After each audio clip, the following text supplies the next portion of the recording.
What's up guys, Everything Apple Pro here, and the mammoth arises. The Samsung Galaxy Note 8 is here with its dual lens camera, massive 6.3-inch display, and it's basically the embodiment of a Samsung Galaxy S8 in a Note shell. So let's see how it compares to Apple's biggest and best offering at this time, which would be the iPhone 7 Plus. Yes, I know the iPhone 8 is practically here, and I will test it with it when it comes out, but it's not here now, is it? Anyways, let's go ahead and see how these compare in an ultimate speed test and see which one is the dominant winner. Apple with its A10 chip, which has proved to be quite the competition, as no smartphone has been able to surpass it, but the Note 8 comes with an additional gigabyte of RAM. So let's see if that makes an impact in a speed and day-to-day real-life usage comparison. And I just wanted to mention that using these things side by side makes my iPhone 7 Plus feel ancient. This thing is massive, dominated by that crystal clear OLED display. It looks great. Anyways, let's jump into the real world usage test. So with all of the apps cleared from the app switcher, I'm going to start by launching the clock and starting a timer. This is testing a bunch of applications that you would use on a day-to-day basis, Instagram, Snapchat, take some pictures, and the Note 8 and iPhone 7 Plus are butting heads. They are just keeping up to one another. So in Photoshop Express, we're going to be editing an 8K image and exporting it. And at this point, this is the closest I've ever seen a phone come to the iPhone 7 Plus. The OnePlus 5 was close because of the lack of animations, but both here are incredibly fast. The Note 8 loads Minecraft faster, jumping into Super Mario Run. They're still at the same spot in this test. So it definitely tells me the extra 2 gigabytes of RAM on the Note 8 are probably helping. Maybe it's the Android 7.1.1 optimization, because the Galaxy S8 started to fall behind at this point. iPhone 7 Plus barely stretches forward, as the loading time on Asphalt was a little bit long on the Note 8, but both are still on the same application at this point. And by the way, the Galaxy Note 8 isn't utilizing its screen completely. In order to keep up with the iPhone 7 Plus, it has to be in full HD display mode. If it was actually running in QHD, I think this test would be a much different test, but most people will be using it in this mode, so that's only fair. Now, this is where the iPhone 7 Plus starts to surge forward in a lot of those basic applications, web-based, Amazon, Netflix, Uber, SoundCloud. It's definitely pushing forward, but the Note 8 is just a couple steps behind. I mean, this is such a small margin. You're really not going to notice that much in your day-to-day usage. I was very impressed with the Note 8 and just how it kept up with the iPhone 7 Plus. Anyways, once we started editing a video or importing one into a video editor, Video Shop, this is a 4K, about a minute and a half of video, and it's the exact same format on both devices. This is where the Note 8 started to fall behind. It took a lot longer for it to prepare the video clip and then to compile it and export it to the gallery. So in the meantime, the iPhone 7 Plus is on round 2. The iPhone has always been a champ of keeping apps running in the background, having them stay exactly where they were when you last left them, no matter how many you have open. So while the Galaxy Note 8 was still compiling the video, the iPhone 7 Plus was making the rounds into already opened applications and ready to go. So that's a round 2 for the iPhone 7 Plus on 10.3.3, which is pretty dang good. And it comes in at 31 seconds for round 2. Round 1 was 2 minutes and 49 seconds. It's very consistent with past results I've had in these kind of tests. So the Note 8 just finishes up now at 4 minutes and 29 seconds for round 1. And jumping into round 2, you can see that all of the applications are already loaded. The Maps, Photoshop Express, exactly where it was left. Export this one once again. We got Minecraft and Mario Run. So everything was where I left it for the most part. There was a slight pause for some of the applications when loading it where there wasn't on the iPhone, but this is a huge improvement over the Samsung Galaxy S8 if you remember that test. I'm hoping that Samsung continues to optimize that as well, but the Note 8 with its extra 2 gigabytes of RAM is definitely better. So overall, 5 minutes to finish this test. Round 2 was 37 seconds, so very close to round 2 on the iPhone. Alright, so next up, I would like to do a startup test. So both of these did very well. The Galaxy Note 8 was very close close in the apps. It's only when it began compiling the video, the 4K, about minute and a half video, that it started to struggle and fall behind. Otherwise, it is very, very capable. I can tell. I mean, 6 gigs of RAM really helps. All the apps that on the Galaxy S8 weren't refreshed before definitely were on this guy. Anyways, just a quick little test. It doesn't really mean much to startup, but with all of the apps still opened, let's go ahead and turn these guys off and turn them on at the same time. Now, the one on the left, the Galaxy Note 8, is running Android 7.1.1. My Galaxy S8 Plus doesn't even have that yet, so it's definitely ahead of it. We'll see if that changes anything. This one, iOS 10.3.3, but it's about to be updated to iOS 11 soon. Starting up in 3, 2, 1, and they are off. So there it is.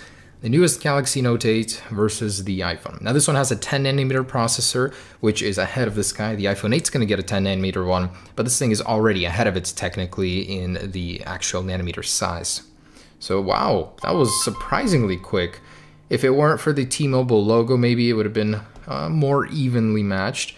But both are surprisingly quick. They're using very, very fast storage, so boot up times really aren't even a problem. Never have been really on phones. Anyways, so from here, let's just go ahead and do a general speed comparison. All right, so I'm gonna go ahead and clear the app switchers. Of course, I do envy the Galaxies. They can just do it with one click right there. There's a lot of stuff that I do appreciate about the Galaxy phones for sure. Don't get me wrong, just because I'm an Apple channel doesn't mean I don't credit them where credit is due.